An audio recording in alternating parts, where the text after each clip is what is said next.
Heyo, it's Matty Treehorn back with another letter this week. We're rolling G as in... Jesus. You said it, man. No, I mean G as in gift funds. They say to not look a gift horse in the mouth, but that doesn't mean your lender will not.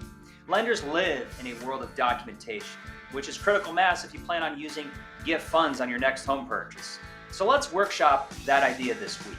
Now, I understand gifts can be family business, but the lender's got required due diligence to prove to the investor that the people receiving the gift have come from an acceptable source and that a gift is what it means, that the funds are not to be repaid in order to get your loan.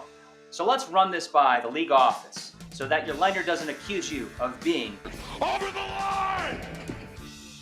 First off, what is a gift and when does this apply? When we say gift, we're speaking of funds used for the down payment, closing costs, or reserves that are subject to the minimum borrower contribution requirements. Note, this applies to primary and secondary homes only. Don't plan on using gift funds for an investment purchase because they are not permitted.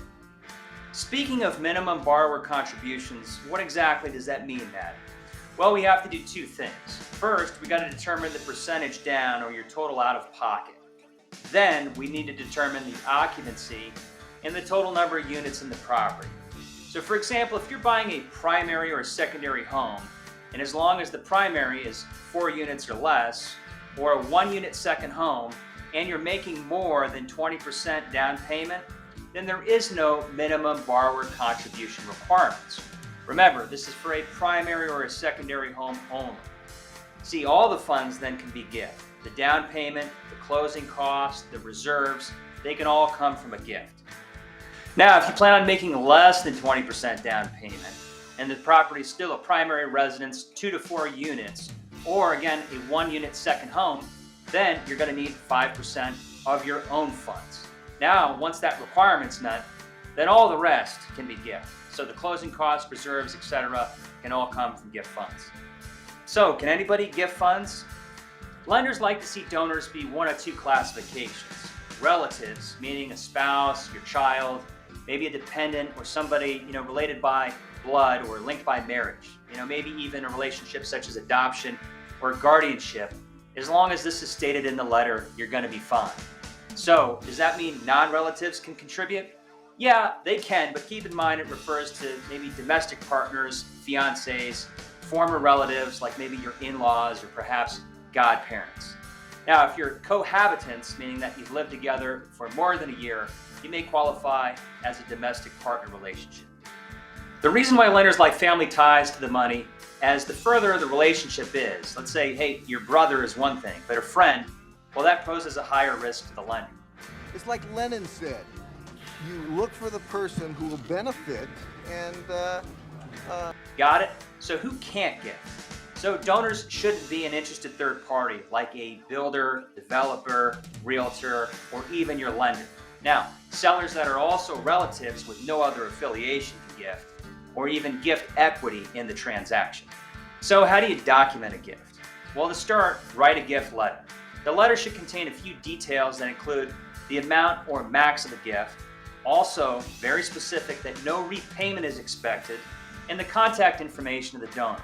See, the lender needs to ID all of your debt load, and when using a gift funds, any possible repayment could impact your qualifying. Now, if repayment's required, then it isn't considered a gift, it could be considered a loan. Now, sometimes it's necessary to ID the property or declare that these funds are used for purchasing a home. So you can identify the property with the address. Now, sometimes a lender may have a sample form for you to use, or you can simply handwrite your own, circulate it for signatures and dates, and then you're good to go. Now that you have your fully executed gift letter, here are the follow-through options which are critical mass. There are 2 basic paths to take when receiving funds, before settlement or at settlement, and this can either alleviate or complicate your documentation requirements. Now, if you're going to receive these funds during the application process but before settlement, then expect to prepare a paper trail, which means that you're going to need to source the funds, and here are a few examples, like a copy of the check and deposit slip, the donor's withdrawal slip and the borrower's deposit slip, and with that, an activity print to show that the funds have cleared, maybe the e-transfer of the funds from the donor to the borrower or the donor to the closing agent, a copy of the check to the closing agent, or maybe the settlement statement showing the receipt of the donor funds. So this ensures the lender that the funds are what they appear, following the gift letter, and they don't impact your ability to repay. Remember, keep in mind that the lender will want to see all these docs, so please forward for review early and often. If the letter is stating $20,000 for the gift, but you only show a check or any of those examples of $15,000 in funds, or maybe $50,000 in funds, that could create confusion. How much they give you? 20 grand, man. And of course, I still get to keep the rug. Now here's the other side of the coin. The other option is to have the funds go direct, donor to closing agent. And here the closing agent can document the donor provided the funds directly to close. If so, then you don't need to worry about the paper trail, the deposit slips, the verification, the before and after the transfers. If you follow these steps, it should all go fine. You're just going to need to let them know the lender ahead of time to avoid delays in closing. When you deviate from the plans, it can impact your close date, your qualifying, or simply just make you look bad. Got it?